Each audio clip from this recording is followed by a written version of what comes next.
what we're going to get into. Two incredible players, two different strategies. It's going to be great as we get into this match and get into the details what we're going with here. I believe there was a mulligan, one mulligan, so we're going to have some extra card draw there. Yep, and Hua, he was first to act. He won the coin flip, chose to go second in this matchup, and wants to have that opportunity to perhaps lock in with the Badoo, slow down with the items, and give yourself an opportunity to see Yoshiyuki falter a bit there. Then you can evolve your Pokemon, establish that Frostlass. Maybe on that second turn, you use your own TM evolution, and you can set up a pretty strong board early on. That truly is the name of the game. You can't really stop Dragapult, so you just try to slow it down as much as possible. Please don't hurt me. Please, I just need to get a couple turns in, and then you have a fighting chance here. So that is what Hua is going to be doing here against Yoshi, but we've got the fist bump. We're jumping into this Swiss round 3 to kick things off here. Back into the action here in Anaheim as we start with Yoshi on the right side of our field here. Has the Dreepy in the active, already going into the deck with some search on this Ultra Ball, having to throw away a couple of cards there in the Iono. But we're already in the deck here, and that's what you want to see. You know, there's times where we unfortunately see our players not able to make many moves, but this is already great. Having one of these evolution allies, we see the Dracloak is being chosen from Yoshi as we get to establish these turns. But of course, you know, we want more basics out. We want some energy down as well. Nice. That would be super nice. Well, it certainly is telling when you see the turn 1 Ultra Ball for a stage 1. You understand your opponent could find Badoo very quickly. This is something to think about. Item cards need to be played when you have a chance. And that was the only one. No Buddy Puffin, no other plays there. There was an Ultra Ball in hand, but did not choose to play that. And that's a nod to probably having a decent supporter in hand to move forward after this Dracloak is played on turn 2. Yeah, that will help us out a little bit there with some recon directives. But Yoshi starting out not as strong as we wanted, but we'll see where this goes because Dragapult is never being count out here. But Hua here starting with a Monkey Dory in the active position. You know, we talked about Monkey Dory. It is such a threat in this format, in so many decks here. What is the benefit here for this Marnie's Grimmsnarl especially, Kyle? What are we going to see with the highlights of this Monkey Dory, how the Grimmsnarl comes out, and how quickly Juan is going to be able to start attacking here? Yeah, this is a great card, as you already have the Dark Energies built into your list. You're obviously accelerating those with the Marnie's Grimmsnarl to those Pokemon, but when you see them in hand, throw them down on Monkey Dory, get that established early on, and then you can start to spread some of this damage. You see that Marnie's Grimmsnarl has the ability with the Shadow Bullet to deal 180, but also 30 damage. Then you can start to move some of the damage that accumulates on your side of the board with that Frostlass starting to build onto your own Monkey Dory. You just push that damage away, and it's almost a benefit to be damaged each turn because you're just building up your own arsenal. Oh, thank you. I'll throw that back right at you. Don't mind if I do. Exactly. We're going to see lots of damage counters. Both of these decks utilize damage counters and manipulate the field just in slightly different ways. Also, what we saw from Hua there in that first round is that Stadium card coming in to search out those Marnie's Pokemon. Huge stability there for Hua, which was great to see. Yoshi kicking off this turn here. Wow, we're seeing cards fly right now. The Buddy Puffin is out here. Not limited on the items, so I mean, must have been, is that off an Iono or was that the top deck there? That was the Iono. Okay. It worked out very well. Very nice. Dory was played down. See the Buddy really starting to work its magic. Has the Duskull, the Badoo as well to slow things down. Yes, there is the Spike with the Gym in play. That can be pretty unfortunate as it's very easy to just search out a Pokemon, continue evolving, and you don't have to worry about the item lock on the other side. There's not usually a lot of answers for the Dusknoir player to, or for the Dragapult player to answer a Stadium card. Yeah, exactly. That is one way. You just kind of have to let your opponent fly by with the Stadium, but Yoshi can slow things down, as we're seeing now. This Dracloak retreating from the active position with that Psychic Energy into the Badoo. We're going to start the Itchy Pollen lock here. That is going to throw some damage counters onto the field. It is only going to be 10. Thankfully, nothing more than that at this moment. We just want to be taking straight knockouts here, but that is still a damage counter that could come into play in the future of these turns. Where do you think Hua is going here in the second turn, Kyle? There's not much else to really ask for at this point. You have the Morgrim now from the Spike Muth. You have energy cards if you want to start establishing some of those on the Monkey Dory, but unfortunately, we're just not seeing the TM evolution. That is a real big ticket. If you can build multiple Morgrim, then work into the Marnie's Grimmsnarl, use your ability, and have that attacker ready to go, you feel a lot more comfortable. The damage is going to start to build up, though. So as every passing Badoo occurs, Itchy Pollen is helping Monkey Dory eventually just push 30 over to that side and take a free knockout. Yeah, I mean, the damage counters are going to be so important to keep track of here. Whoa, I see a TM there. Yeah, not the one it's the pink one, not the green one. Yeah. No Evo, yes, Devo. That's the Devo. Devolution, thank you. I was thinking the word. I was like, what is it called? The Devolution. Of course, the TMs, the way they work, you attach them, and they only last that turn. It's just a quick little boost on your Pokemon, and that's it. So it's gone out of the field now just to get it out of the hand here for Hua. Now we're over back to Yoshi. As you know, the Badoo established that itchy pollen here. That's what Dragapult is known for doing, getting set up into an unstoppable position. And look at this, multiple Duskull out on the field. Speaking of math, though, Kyle, where do you think those Dusklops, the Dusknoir, how do you think those are going to be best utilized from Yoshi, and where it's going to go to start to slow down Hua? Yeah, sometimes it's not about taking the prize cards that are available. It's about slowing things down and picking that perfect point. We saw from Hua, he slowed things down by just taking a stage 1 off the board, and now the evolution happens here. That means that there's no Dragapult this time around, which gives Hua a little bit of an advantage to evolve into the Marnie's Grimmsnarl. If he has a card like Boss's Orders, can remove a Pokemon with the Neo upper energy. And from Yoshi's side, he just wants to attack with a Dragapult early, often. And then when the damage starts to build up on that side of the board, you include little pieces like that Dusclops, pop 5 here, and take knockouts. If you get 2 Pokemon off the board at the same time, you feel a lot more comfortable. Yeah, you're taking prize cards, you're taking the board. They're so comfortable in that position. We're just going to see which, it's kind of tame right now as these players build up. But once we see some damage happening on this field, that is where the interesting plays truly come in, because that's where those important decisions are going to come in for Hua. You mentioned Boss's Orders, only 2 being in the list here, and 1 is in the prize card. So that's going to be a limited resource for Hua to be able to, or have to think about really in these future plays if we're not able to get that into the hand from the prize cards. Yeah, and this is something that you run into with this deck is if you don't have the early Frostlass established, what do you do in a spot like this? Only 2 damage counters that we see here on the active. You can't move that damage away, knock out the Badoo. You're looking for Boss's Orders. You don't have it just yet. Artisan a little late if you're looking for a Snorunt to help out. And do you want to even attack right here with a Marnie's Grimmsnarl? I know, it's so awkward.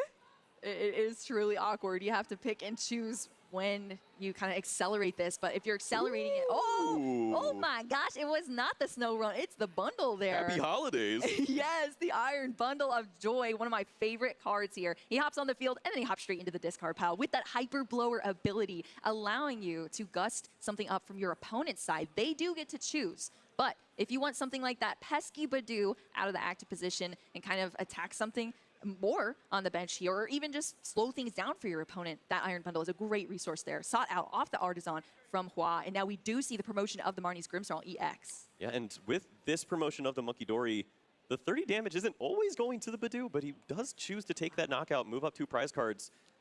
You have an opportunity to move that around and maybe set up some other math and situations. Force a double evolution on the Dracloaks and then remove the draw power. Instead, you see the prize card. Yes, it's very tempting to knock out the Badoo, but maybe a little bit ambitious. Yeah, potentially. I mean, we're going to have to see how it plays out. But yeah, I mean, you want to go for it, but what are you thinking about in the late game? That is also so important here. And honestly, just from seeing those knockouts, I don't even think Yoshi is bothered by it, if I'm being real here. Yeah. We saw the Dracloak coming into the active. It already has that A-Spec that was in the opening hands there for Yoshi as well, in that energy card, the Neo Upper Energy, and now we see more establishment there with another GB coming down. We're seeing this Recon Directive drawing more cards as well for Yoshi. So he's just, like I said, calm, cool, collected, locked in on this match as we do see Dragapult EX. Now we have the Titans here on the field, 320 HP in the Marnie's Grimmsnarl against the 320 HP Dragapult EX. I mean, this is what you love to see in the Pokemon TCG. Just giant Pokemon battling it out, but which one's going to take the title here, Kyle? Well, this is really smart here from Yoshi, as you know that you're going to lose a Pokemon in that instance when the Iron Bundle comes into play. So he loses the Munkidori knowing he has the Night Stretcher. Instead of bringing up the Duskull like he originally thought, this gives him the opportunity to evolve this Pokemon. If this turn off this Iono he finds the Dusclops, he can evolve that Pokemon and maybe set up some of those situations we talked about earlier where you can take 2 Pokemon off the board at the same time. If you go after a double Munkidori at some point, or even after multiple pieces of the Marnie's Grimmsnarl combination, you feel a lot better about your chances when this deck starts to fall to pieces. Yes, double monkey is always a good sign, honestly. Double monkey, double Dusclops, you know, all the mirrors here today. I love to see it. I mean, that deck is already so thin here for Yoshi. Yeah, this is exactly where you want to be at this point. Just churning and burning, finding resources, still has the Dracloak, but Dreepy was established this turn as well, so even more potential to keep drawing throughout the rest of the game. You've only given up 2 prize cards. You have a ton of hit points to work with, and the damage is building. The pressure is on Munkidoris. Yeah, the damage is building. That's the first prize card for Yoshi taking out that Munkidori, but we have the heavily damaged Munkidori on the other side. You know, they are able to sling some of that damage back, but not all of it. You know, it's still continuing to go. The Adrenabrain can only grab those 3 damage counters to sling it back. We did net a Boss's Orders to the hands, the one that was in the deck here for Hua, as we continue on. And right now, it's just the Grimmsnarl still in the active position. We did get that evolution of the Morgrim as well. And we saw with the professor's research the discard of Snorunt. Only 60 hit points. cannot play that Pokemon basically the rest of the game at this point. It's you have to go with this linear strategy, attaching energies to Munkidori, throwing damage on every which way you can, and hopefully it culminates to 4 additional prize cards here. It's going to be on Yoshi to make sure he uses his hit points as an advantage and starts to target down on these Pokemon. It's still a lot of hit points to work around on the Marnie's Grimmsnarl, 320. Oh, it is a lot. These are beefy Pokemon here, and we're seeing the swings already happen. The first one into the Dragapult EX in the active position, as you see it there, only more than halfway down as the Dragapult EX, but a fully healed Marnie's Grimmsnarl EX on the other side. So Yoshi's truly going to have to make the best moves here, but I mean, even just for Yoshi, it's threatening on that side too. We have both Dracloak now ready to turn into those Dragapult. One already has an energy attached. Both Dusclops out as well. They're just threatening the board. Boo. What are you seeing? What's happening? Yoshi Yugi was so close. If he had all the pieces, it looks like in the prize cards is the Dusknoir, but if the Dusknoir was there, he could have used that to put the damage onto the Marnie's Grimmsnarl. Attacked with also the inclusion of the second Dusclops, removed both the Morgrem and the Grimmsnarl from play this time around. Instead, has to pivot, and the play starts to look a little more like take out some single prize Pokemon. Oh, that is not the type of takeout that I like. I like Chinese food. No, this is where it just falls apart. I feel robbed here, Kyle. Robbed of the joy of that incredible turn. But, I mean, that's where it comes into play, where you were talking about these slim lines sometimes of these Dusclops, Dusknoir. It's just the one trapped, but Yoshi's still able to make this incredible turn happen. That Dusknoir sitting at the top of the prize cards as he takes 2 more. But, yeah, so unfortunate to see that. That's the brutal part of this is you take that risk and you go after some additional prize cards, trying to draw into some more pieces before your opponent takes what could be these 2 prizes that forces you to avoid using your Dusclops and your Dusknoir. You're only going to have access to one of those for the rest of the game after this knockout. Yes, the board is completely depleted on the other side, but it might be enough to win a game. Absolutely. I mean, every time, the Dusclops and the Dusknoir, that's still a prize card you're giving up to your opponent. So you still have to think around that as well. And you don't want to play into their strategy. You want to be using those things to win your games, not just play, or at least manipulate your opponent's board as well with that prize manipulation. But yeah, then when you're kind of on the defensive side, it's a little awkward here. So we're seeing not really the full potential, I guess, from both sides of these decks, but we're still battling out in this unique scenario here as Hua is going into the deck here with an Arven, get an item and a tool card out of his deck. And there was a bit of a debate with that Night Stretcher of is there even potential to set up another Marnie's Grimmsnarl. There's 2 rare candies in the list. We saw at least 1 in the discard pile, and maybe just you don't feel comfortable about your chances at this point of setting up another Pokemon like that. Maybe it just walks into another Dusclops situation that you're scared of. So committing other ways now has the impetus to help out here, but do you have another way to get this an attacker rolling if this Marnie's Grimmsnarl falls? Yeah, that is the scary part here, and why I don't like working with slim boards. I mean, it could go either way. You could chuck liabilities down on your board, or you're working with these slim boards where it's a little bit scary here, especially when your opponent is sitting at just 3 prize cards left to take. Of course, the Marnie's Grimmsnarl, that's 2 prize cards right there, and currently 1 each for that Munkidori and the Impidimp on the bench here, but Hua's really got to play around this. Oh, the counter catcher, the spice. It's okay. It's obscure. You already have the damage built on the Dragapult. You're going to add a little bit more there, but removing this Pokemon, it's such a tricky way. The only thing you absolutely benefit from here is the final Curse Blast is really hard to incorporate at this point. With the single prize taken, you have boss's orders already in hand. You could work your way into that last knockout on the Dragapult at some point, but I guess you can't trust your opponent to have the Dusknoir anyways. You didn't see it last turn, and they tried to draw into it. This kind of plays around that. Hoping for the best here, Kyle? Well, we're going to see here Yoshi about to choose who to promote here after that knockout of the Dusclops. Rightfully so. You're shell-shocked, thinking of, well, what's happening? Well, you didn't take this knockout? Well, do I just leave it here then? I can switch over to this other path. Has the Psychic Energy, has the Night Stretcher, can find another Dragapult full hit points to work with. There's a way to disrupt the hand a little bit. We saw him checking for the hand size. Maybe that's your combination. You can use the hit points here, slow your opponent down, keep them on a weak hand, and just have them pass the turn while one final Shadow Bullet comes out. Yeah, I have some bad news for you, Kyle, sadly. I was wondering what they were talking about there, but I guess the Dragapult EX was targeted down, and that is a Terra Pokemon on the bench from that Marnie's Grimmsnarl, so that damage did not go through there. So that is more damage that we're missing off the field, unfortunately, there, which is a small mistake there. It's so easy to forget, but those Terra Pokemon have that protection there.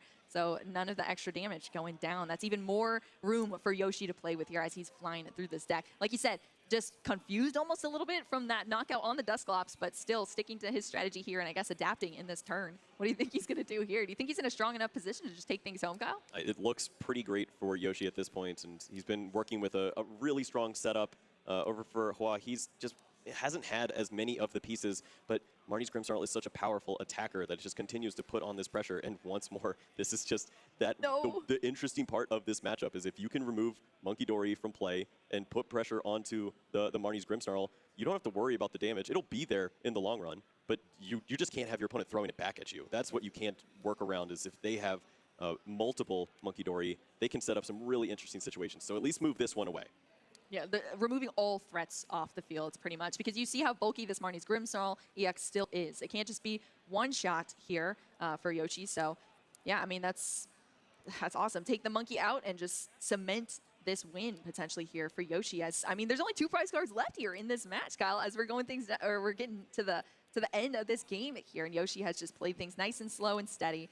And Hua is now bringing the monkey back, a different monkey this time, but is it too little too late? As you said, Kyle, you know, the strategy, if you're not able to set it up in the beginning, then it just gets awkward. You have dead cards in your deck. You're not able to set up the Frostlask, have those tiny hit points out, and worsen your chances. So then you're just forced into this linear position where do you even go from here when your opponent's just manipulating your entire board? Yeah, just softened up the Grimmsnarl enough to have that knockout ready at some point of this game.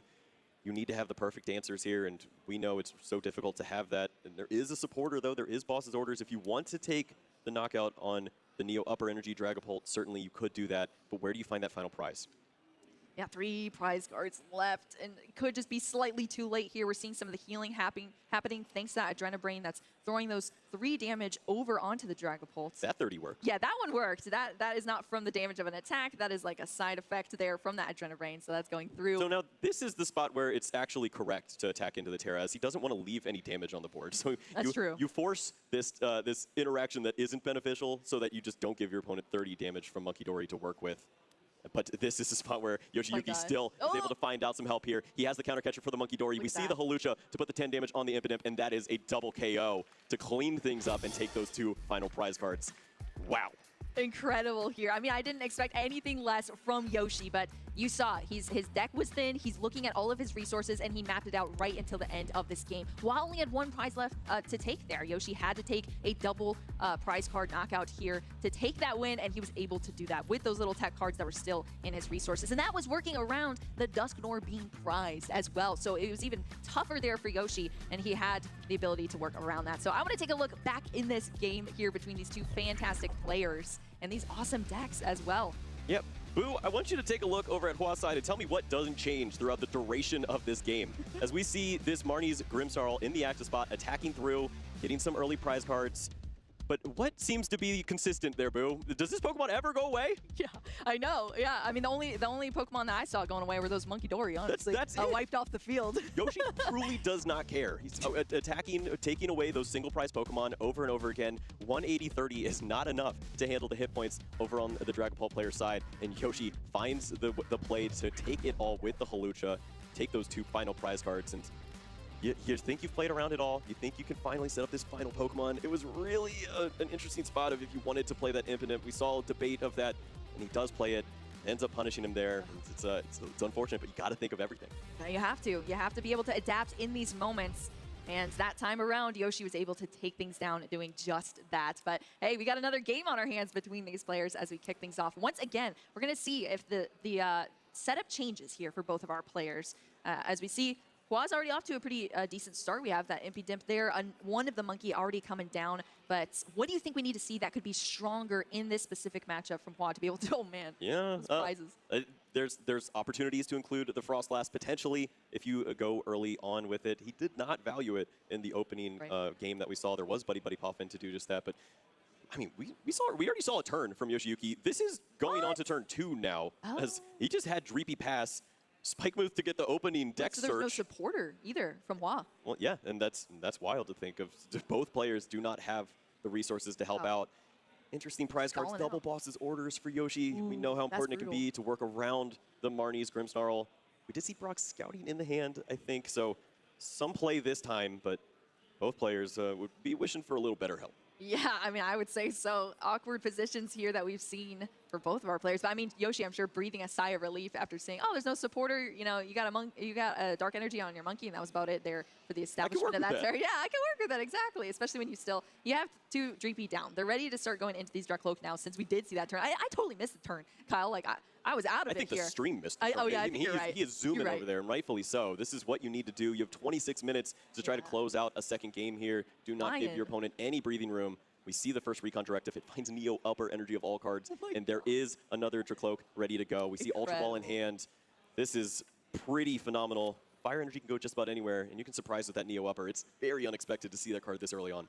Yeah, this is just gorgeous here. The Brock scouting bringing out these Pokemon as well for Yoshi. I mean, we are just setting up. Kind of faltered on that first turn, but now we are establishing things over for Yoshi on this side. So he's doing a great job here as we get into this Itchy Pollen. This is awkward here now for Hua. I mean, we didn't even see a supporter on the first turn. We do have the Stadium card to work with for some Marnie's Pokemon, but or Marnie's cards, but I mean, is that what we're going to see here from this hand? I mean, the Badoo was perfect. There are 2 rare candy, 1 secret box. That's just about what you're playing around at this point. And the rare candy was in hand for Hua. He was ready to roll with the Grimmsnarl. Instead, what a turnaround here to have both Morgrim ready to go.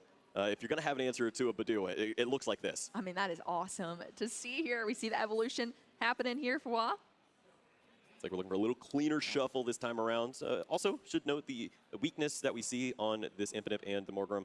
You'll see a little extra damage from the Badoo. So the clock is accelerated. That's not what Yoshi wants. True. Yoshi wants more time so you don't have to think about the Monkey pushing this over, taking a free KO, and then surrendering a free Dreepy or Duskull in this spot. And look at this, too. This is a huge difference for Hua as well. 2 Monkey down. We have both Dark Energy attached. You don't have to worry about accelerating your Dark Energy when that Grimmsnarl comes out, because you do it with its ability, that Punk Up ability to get not 1, not 2, not 3, 5 Dark Energy attached out of your deck. I mean, that's incredible, because it's allowing Hua to get these Monkey out, and we're seeing that damage already slinging back over to Yoshi, putting him on a clock here as he goes into this turn with the Buddy Buddy Poffin to establish some Pokemon on his side as well. But it's a race. It's a race here, Kyle. Yeah, the perfect answer with the double Morgrim Iono moves the Neo upper to the bottom of the deck. Yes, it's shuffled at this point, but finding this card for an attack with a Dragapult seems very unlikely.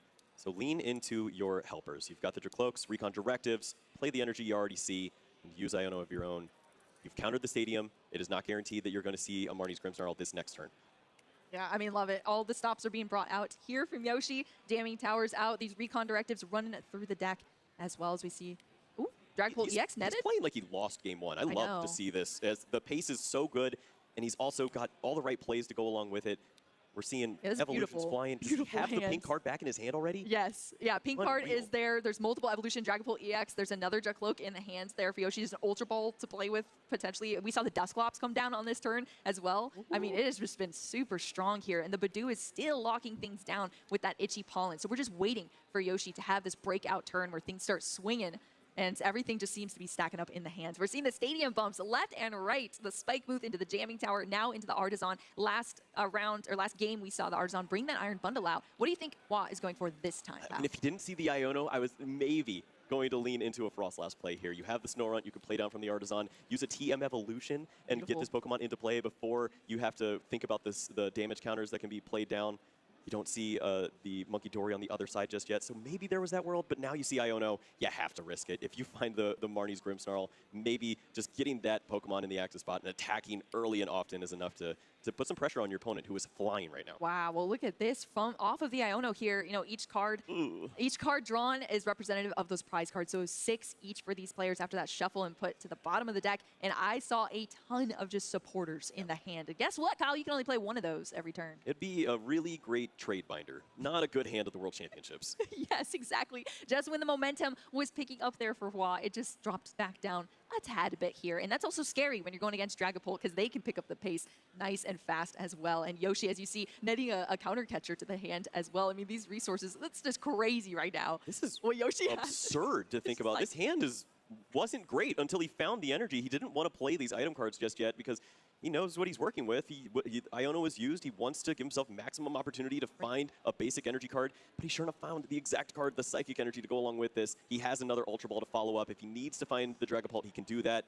He tries to find it with the Recon Directive first. He's got all the answers if he wants, and a double Dusclops to go with it. That is brutal here, Kyle, that we're seeing from Yoshi. I mean, the triple Ultra Ball in hand is just... That's just dirty. That's just dirty. Thinning is so meaning at this point. Yeah, Yoshi, I feel like Yoshi's one of the best players at resource management, thinning the deck, sequencing, fantastic here. But I mean, whoa, are we blowing up? We're close to some nastiness here with the other Dusclops that's in play. If the Dusknoir was available, you could almost take all of the Impidimp and Morgrem off the line at this point, but this is the safer play. You can just remove the Monkey Dory. You already know you don't care about 180. It is not enough to impact your strategy. Just remove the Monkey Dories from play. You need that energy. You need that Monkey Dory. You have to do that every turn, and you also need an attacker. It's a lot to ask, but maybe we can see the call answered. I mean, that's crazy. So much happening here for Yoshi all at once, but we got the establishment there of that Dragapult EX, both energy down to be able to start swinging the Dusclops, allowing for those knockouts there for Yoshi too. And I guess the strategy remains here in this game too between these players. The Monkey are the threat, so we are going to continue to take them out off this field, and Yoshi is doing just that. So Hua, as you see, is going to start to just reestablish them as fast as possible, because that is the only route here to having enough damage to put onto Yoshi's side to threaten these things or take these knockouts and take a win. So we're going to see, though, if that Monkey removal was enough here for Yoshi. And Hua's going to make it a comeback. It doesn't seem like the threat when you look at the board. You see no damage on your side. You're setting up this situation. But if you play Iono, you slow your opponent down. There's no boss's orders, no counter catcher. Dragapult has to attack into the active. And then when that damage is in play and stuck on this Pokemon, and you start to move it around, have another Marnie's Grimmsnarl in the active, you swap these Pokemon out, and you attack with that one as you clean this one up and move more damage. Take these free prize cards that are starting to accumulate on the other side. Things can go so well, but Yoshi knows that's coming, so he avoids it at every passing chance, taking away all the Monkey Dory here. And it's up to Hua to just put pressure on. Attack through wherever the energies are. Keep going. Maybe things will slow down. Remove the threat as much as possible. Hua's doing just that here as we see the swing of the Shadow Bullet come down off of this Marnie's Grimmsnarl into the Dragapult EX. First damage down on these giant titans of Pokemons. Of course, the 30 damage as well being placed onto the bench on Yoshi's side. So we're seeing these damage counters stack up here on all of the Dragapult clan here from Yoshi. And yeah, we're going to start going into this deck once again. We've already seen one Recon Directive, and the Neo Upper is back at it into the hand. We've seen it flying around the deck and the hand, but Yoshi has got that back. It's just an extra security blanket at this point. Is you've already used a few of your energy cards. You have 2 committed to the active Pokemon. If you have 1 more attacker to work with, you guaranteed can work through this active Marnie's Grimmsnarl if you don't have the resources to target the bench again. But break glass for emergency. Crazy. Yeah, well, this one also can break glass. He was thinking about going for the Dusknoir here. It's a little safer to go with the other Dragapult, have that established with the Neo.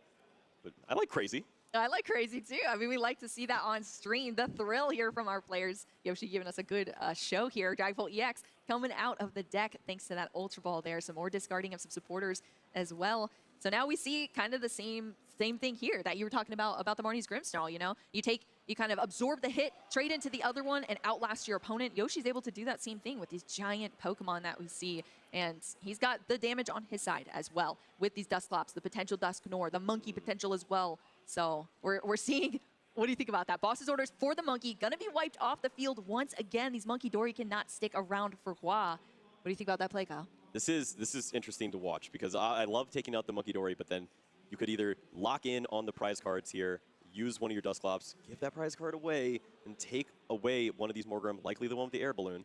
But then you're in a situation where you're a little more susceptible to Iono. You're susceptible to that knockout happening from the Marnie's Grimmsnarl, and then trying to come back at that point. So he wants to give himself a few more answers. This leaves you with a situation where you could incorporate a Monkey Dory into the mix to find the final resources if perhaps one of these Dusclops is knocked out. But he has the answers here already. If he gets to keep this hand, likely we would see Dusclops pop, Dusknoir, and a Dragapult knockout for the final 3 prize cards to happen. Ooh, we're going to have to see. I mean, Hua has been building up quite the hands on his side as well over here. We're going to see the Super Rod to recycle some of these resources back in. We've seen so many Monkey go down, but now they're back. Unfortunately, you just can only charge up 1 at a time. These Pokemon are coming back, but it's just you're just accelerating that one singular energy. There is some damage on your side of the board to move around, but it's just not enough as you're playing right into a couple of odd situations. Some damage from a Hawlucha could be enough to help out in this spot. A Monkey Dory with the energy could get the job done here if you have the Dusknoir to go along with it. I always forget about that Hawlucha. It jumps out right at the perfect moments to just add that extra damage take out these knocks. And yeah, sometimes it's inevitable, unfortunately, but we're still seeing Hua turn through these turns as we see this fresh Marnie's Grimmsnarl fully charged up thanks to some punk ups here in that ability, and it's going to start swinging. We're finally seeing this giant Dragapult EX go down. That is 2 prize cards there for Hua as we're going through this game, and the Badoo promotion from Yoshi. Yeah, for your trader, has a Night Stretcher, wants to see if there's anything to perhaps find from the discard pile. The only thing that looks enticing at this point would be the Dragapult, but you want to use that Recon Directive first. The issue there is you have a supporter already in hand, but you don't have all the resources that you want just yet. Now, this is probably just for a look with the Artisan. I don't want to bench anything. That extra bench space can be pretty interesting to how you're going to incorporate that, even though you do still have Dusclops to open up spaces whenever. Keep your options open. A lot to think about here, but I think Research is going to see a lot of great cards. Yeah, well, we're seeing the Recon Directive here from Yoshi first. Looking at these 2 cards. Ooh, it's the Luminous Energy and a Counter Catcher. The Luminous going to go into the hands. That's the energy that we've been seeing applied to the Monkey Dory to serve as that dark energy needed for the Agenda Brain. The Night Stretcher is coming out here. Dragapult EX. There's the Luminous attached as well for the attack for that Dragapult EX to be charged up. All right, a Dusknoir and a Hawlucha would get there. We see not much. Oh. Or just a little bit short there. Nest Ball with the energies already attached. If the Monkey Dory was the plan, you're missing out in that regard. Fezandipity could draw a little bit more, but we have that bench space situation. It's fine with the Dusclops, however. You just might have to use it earlier than you wanted. Yeah. But who cares? You could win. I like drawing cards, so yeah, Fezandipity is coming out here. The beautiful artwork there. We're flipping the script. That's going to be a draw 3 here for Yoshi. Was that Ultra Ball? It was Ultra Ball there. Oh, yeah. Oh, wow. I think that should just about do it here. You find the Hawlucha, you have the Dusknoir to go along with this. You can put the damage on the active Pokemon, open up the bench space, use the Hawlucha, and take your 3 prize cards. Oh, man. Wow, look at this play out here. The Dusknoir there. Cursed Blast into Oblivion. All this damage flying out. This Dragapult EX fully charged up here, and Yoshi is going to take this game. 3 prize cards down, and that is a win for Yoshiyuki Yamaguchi here in Anaheim for our 2025 World Championship. Swiss Round 3 winner here that you're looking at. Piloted perfectly, playing against a deck he's familiar with, that he enjoyed playing not too long ago at NAIC as well, or around the tables at NAIC. And now back again playing against it and taking it down with Dragapult EX.